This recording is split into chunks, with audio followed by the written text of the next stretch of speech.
What's something you unintentionally taught your kid that ended up causing trouble later on? My daughter had a tough time in high school dealing with a group of mean girls who bullied her. They would gang up on her, physically hurt her, and humiliate her. So during the summer break between her freshman and sophomore year, I decided to teach her how to box. Now, don't misunderstand me. I always advised her to walk away from any confrontation if possible. However, when school started again, it didn't take long before we received a phone call. They told me my daughter was all right, and then right away, off to the principal's office I went. The same 3 girls had jumped on her again in one of the bathrooms. When I got there, the first thing I saw was 2 girls sitting in the outer office wearing bloody clothes. The secretary showed me right into the principal's office, and there sat my daughter without a scratch on her. About halfway through the school year, my phone rings again. This time it's my wife. The school called. My little girl's been fighting again. Her best friend is a gorgeous sweetheart of a young girl whose only physical flaw resulted from being a breech birth. It damaged her hips, and she walks with a severe limp. They were in the school cafeteria, and a couple of boys were picking on my daughter's friend. When I got to the school, there they sat in the same spot, bloodied up worse than the girls before. Now she had started beating up the boys, 2 at a time. Teachers, what's the best thing a student has ever said? One year while teaching 8th grade, I had this really shy kid, along with one of those stereotypical mean girls in one of my classes. The girl would always be begging for attention, blurting out stuff like, "You're probably my second least favorite teacher," and would make fun of a lot of the other girls. It bothered me when she would make fun of the shy kid because he reminded me of myself. One day I was doing a group project and decided to pair the 2, along with 2 other boys. After a while, I noticed that the girl wasn't doing any work and was just talking with the 2 guys, leaving all the work for the shy kid. I walked over and asked why he was doing all the work, and the mean girl told me he was hogging all the work and not letting them do any. I knew this wasn't true, so I said that they could just do the rest since he did most of it already. The girl said, "No, it's okay, he can do it, he's a nerd anyways," and got a laugh out of the boys. I then said to her, "You should be nice to him, he could be your boss one day." Just after this, with zero hesitation, the shy kid finally spoke. He said, "No thanks, I don't want to be a pimp when I grow up." How did the high school legend become a legend? During one of our school dances, it started hailing hard and the power went out. Everybody had to sit in the gym together waiting out the storm. One of the teachers got the idea to have students start telling jokes to lighten the mood. After a few jokes were told, people started to lose interest. Then another kid got up. He picked up the mic and just stood there. After a few seconds, he said, "So how deep are we willing to go, guys?" Just then, all the students yelled, "Balls deep!" And he was immediately removed from the stage and they stopped the joke telling for the night. I'm pretty sure he ended up getting sent home for the night and didn't show up the next day. Pretty normal stuff. A year later at grad, at the end of our ceremony, the students had the chance to sing karaoke instead of telling jokes. In the middle of a song, the microphone suddenly disappeared as everyone was in their seats, and one guy stood up laughing. Someone had handed him the missing microphone. I could hear teachers telling him not to do it while he kept laughing. Then he raised the microphone and simply said,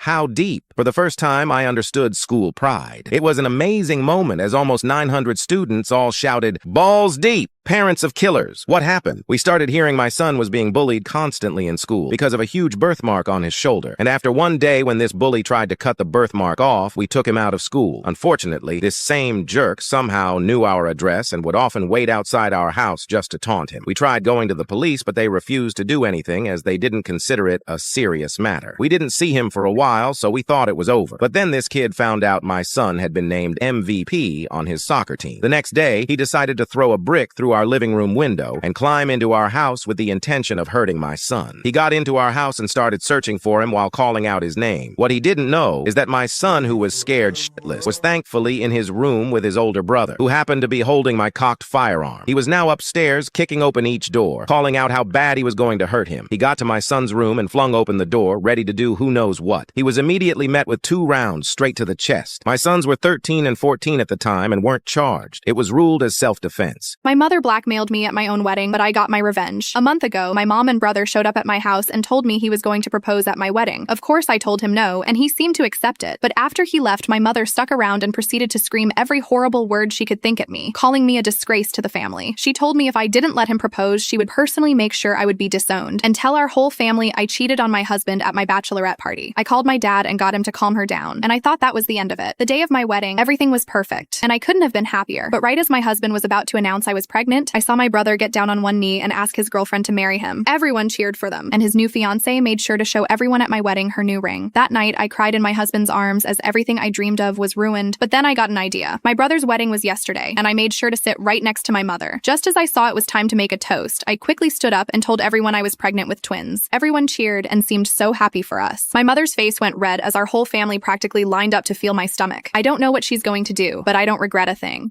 How did you get back at an entitled customer? I used to work at Disneyland as Goofy. I loved my job and never felt like I worked a day in my life because it was so much fun. We all had very adamant rules about breaking character. No matter how hot it got in those costumes, we had to keep going. I never told anybody outside my close friends I was the one in the suit, but was just friends with Goofy. However, there was only one time I broke character. I was finishing my shift when I heard a woman yelling at me. I turned around and heard her calling me a racist. She said, "You ignored my kids because they're black. I'm getting you fired." In reality, I just didn't see them. But for good measure, I went back out and said hi, took a picture, then headed back to undress. After my break, I went back out and was quickly approached by my manager alongside the same woman. She told him I ignored her kids and once again called me a racist. After he assured her I would never do such a thing, she kept going. She was yelling at both of us now, calling us racist pieces of shit. I could tell my manager thought it was funny, and then he gave me a nod. I knew exactly what he meant, and I made sure nobody was looking at me. Then, I secretly pulled up my sleeve to show her my own black skin. The look on her face was absolutely priceless. What's the wildest thing you've ever heard from someone who was usually very reserved? I attend a knitting group in my local town consisting of women in their 60s and older. One day I was knitting a temperature blanket, which was a color-coded blanket where each row had the highest and lowest temperature for each month of the year. One of the other women saw this and showed us all an Instagram reel where someone had taken that same exact concept, but made a poop blanket. They kept record of all their bowel movements for a year and color-coded them on the blanket with various shades of brown. "That's nothing," said a 70-year-old woman next to me. "I've been making an intimacy blanket." She explained that she has been keeping a record of all the times her and her husband slept with each other last year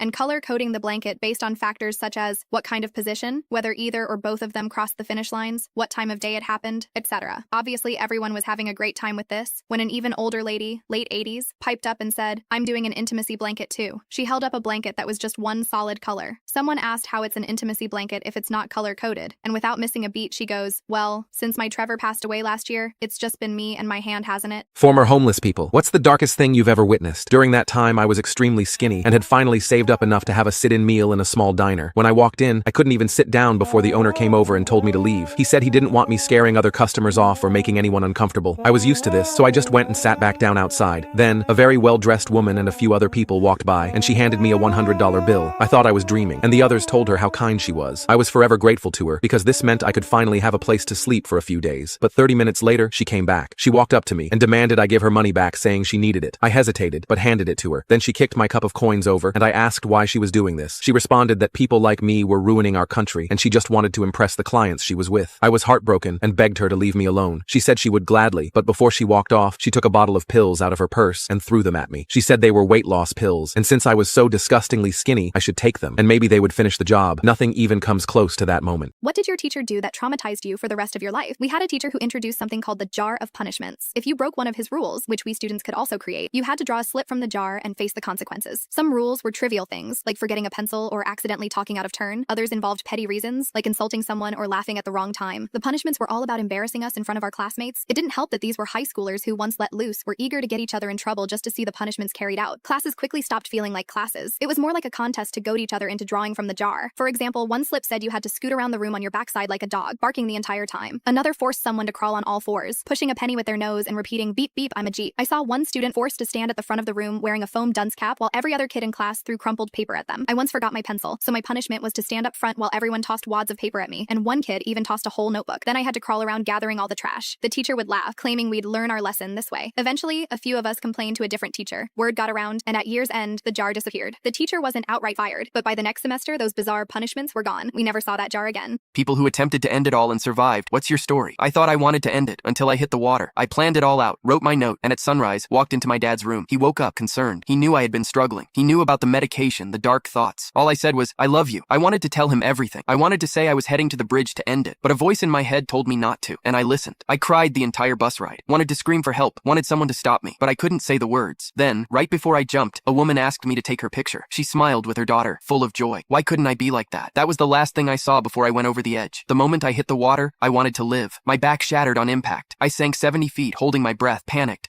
If I died now, no one would ever know I changed my mind. I forced myself to the surface, but my clothes were dragging me under. I thought I was done. Then something brushed against me. It started circling, keeping me afloat. I thought it was a shark. Turns out it was a sea lion. A boat came. I woke up in the hospital. Weeks later, I got a letter. A man had seen me jump. He searched for years, wondering if I had survived. That's when I knew I had to tell my story. Now I speak to schools, sharing what I went through. If just one person hears me and chooses to stay, then everything I went through was worth it. What was your frick it I'm done helping others moment? One night, I found a stray puppy, shivering, covered in dirt, and scared out of his mind. anything. He had a collar with an address, so I brought him home, gave him some food, and let him warm up before taking him back. Figured I was doing a good thing. The guy who answered the door barely said thanks before yanking the pup inside. I barely had time to process before I heard yelping. I stepped forward, but he slammed the door in my face. Through the window, I saw him beating the poor dog, cursing at it like it had personally betrayed him. When I banged on the door, he stormed back out and told me to mind my own business. Then, right in front of me, he dragged the puppy by its collar to a patch of dirt in his yard and chained him to a post. No bedding, no real shelter, just a half-collapsed wooden box and a short, rusted chain. It got below freezing at night. I called the cops. They said it technically had shelter, so there was nothing they could do. 3 weeks later, I went back. That dog was still there, ribs showing, curled up in the mud. I didn't even think twice. I unchained him, wrapped him in my jacket, and walked away. Someone must have tipped the guy off because a week later, he came banging on my door asking if I knew anything about his dog. I just looked him dead in the eye and said, "What dog?" He kept going on and saying, "I know you have my dog," and I told him to mind his own business, then shut the door.